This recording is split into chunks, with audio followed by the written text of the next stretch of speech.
Hello, வாங்க நம்ம இப்போ வந்து மட்டன் தால்ச்சா வந்து எப்படி செய்யலான்னு பார்க்கலாம். அதுக்கு வந்து ஃபஸ்ட்டு வந்து நம்ம மட்டன் வந்து எலும்பும் கொழுப்பும் வந்து க்ளீன் பண்ணி வச்சுருக்கோம். மட்டன் எலும்பும் கொழுப்பையும் வந்து நல்லா க்ளீன் பண்ணிவிட்டு ஒரு குக்கரில் சேர்த்துட்டு, பருப்பு வந்து எவ்வளோ அளவு எடுக்கிறோமோ அதே அளவு வந்து கடலப்பருப்பை எடுத்துக்கிறோம். துவரம்பருப்பும் கடலப்பருப்பும் ரெண்டும் சேர்த்துட்டு வாஷ் பண்ணிவிட்டு அதில் போட்டுக்கோங்க. இப்போ வந்து மஞ்சத்தூள் வந்து 1 ஸ்பூன் சேர்த்துட்டு தேவையான அளவு வந்து தண்ணி ஊற்றிட்டு குக்கர் மூடி வச்சு விசில் விட்டுருங்க.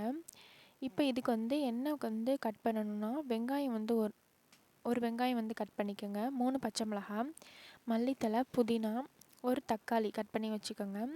இதுக்கு வந்து 2 கத்திரிக்காயும் 2 வாழைக்காயும் நம்ம கட் பண்ணி வச்சுருக்கோம். அதையும் வந்து சேர்த்துக்கிறோம். இப்போ வந்து எலும்பும் பருப்பும் வந்து நல்லா வெந்துருச்சு.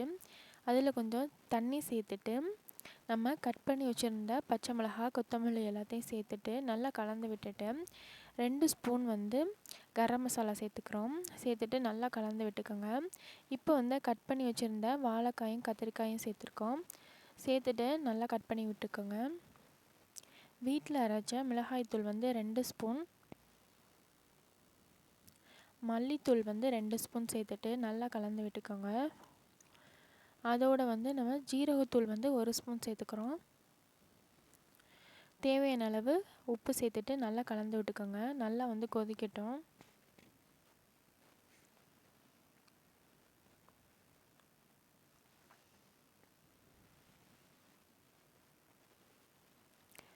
உங்களுக்கு தேவையான ஒரு உருளைக்கிழங்கும் இதோட வந்து ஆட் பண்ணிக்கலாம். இப்போ பாருங்கள், எல்லா காயும் வந்து நல்லா வெந்துருச்சு.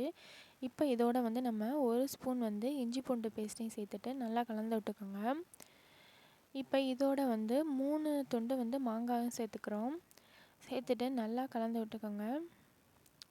இப்போ ஒரு லெமன் சைஸ் புளியை வந்து கரைச்சி இதோட வந்து சேர்த்துக்கிறோம். ஃபைனலாக வந்து கொத்தமல்லி தழை தூவி இறக்கிடுங்க.